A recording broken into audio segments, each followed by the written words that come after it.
Greetings and another session.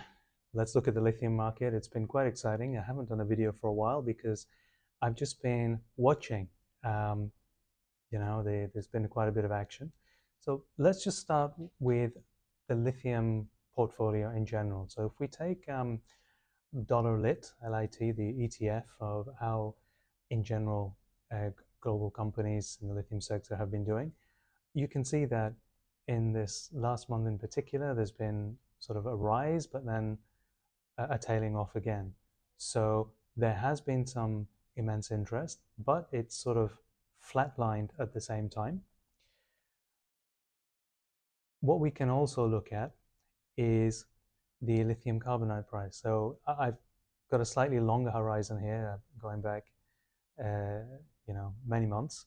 And you can see we continue to slide downwards in general as a trend. But in that month of October, around that area, you can see there's been a bit of a recovery peak and then tracing back again to low levels. So what is happening? We've got this sort of expected recovery. On one side, some excitement. There was some spot pricing recovery for a period. We know that this was catalyzed by news from CATL about suspending some of the production. But now, where do we stand in terms of fundamentals?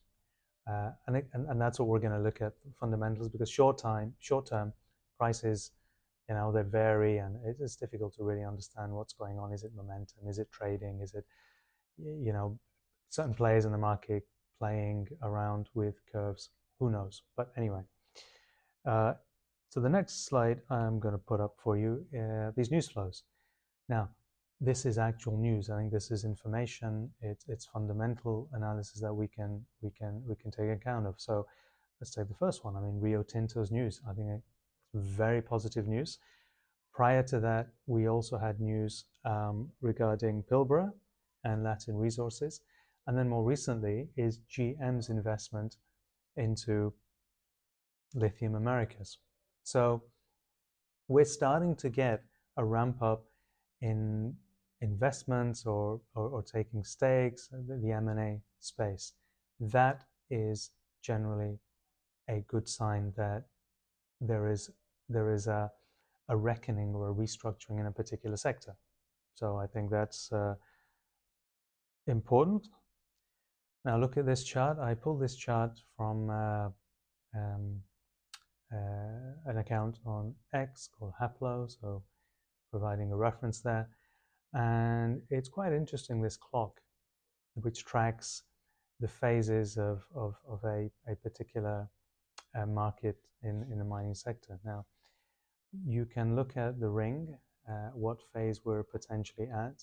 And none of this, of course, is to scale, and it doesn't necessarily represent when things will happen, but you can kind of see that in a classic cycle, we are very, very close to a boom, according to this clock. I mentioned the news flows as well, right? Here's another one from Bloomberg NEF, just again, some statistical evidence, data, hard data. First and foremost, EV sales, global EV sales are growing. So new energy vehicle includes plug-in hybrids as well. So global new energy vehicle sales are growing. Yes, the rate of growth may be changing, and there may be some regions in this data that are growing faster than others, but on the whole, the EV market is growing at quite a healthy pace in general. I think to go deeper into the different regions, there are various factors, short-term factors, medium-term factors that may affect the supply and demand nexus from year to year. But in general, we are on an upward trend, which is obviously good for all the commodities that go into the batteries and the car and the tech and the chips and everything else. Now, let's move on to what that means for my favorite lithium investment as a Vulcan Energy. You can see they've been really busy releasing some interesting information. I mean, the big one, they've released positive information on the debt financing that effectively they're close.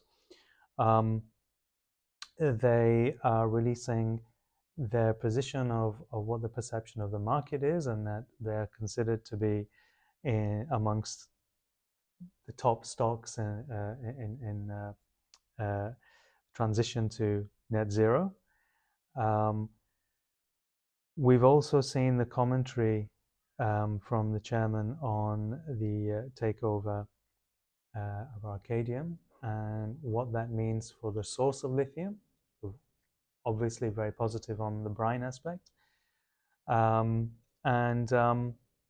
in general, the transition of EVs. So Vulcan Energy has been quite busy putting out positive messaging. So we're expecting more. Let's see how that pans out over the coming days. And here's the share price over a year of Vulcan Energy. And if we reference the Lassonde curve, you remember that we go through periods of hype and then capitulation and then progress again, and we're in the progress phase. And you can see it's running along that curve over the last year. And if we continue to meet the milestones, sign on the finance, on the equity and the debt side, successfully complete the next phases of plants and the commissioning, then I expect we continue to rise and go up. So today, that's my very, very quick commentary on where we are, what I've seen high level. I expect that I'll try and comment a bit more, but I've just been waiting and watching. Are we in a hype phase or are we under some other fundamental change? Okay, thank you very much.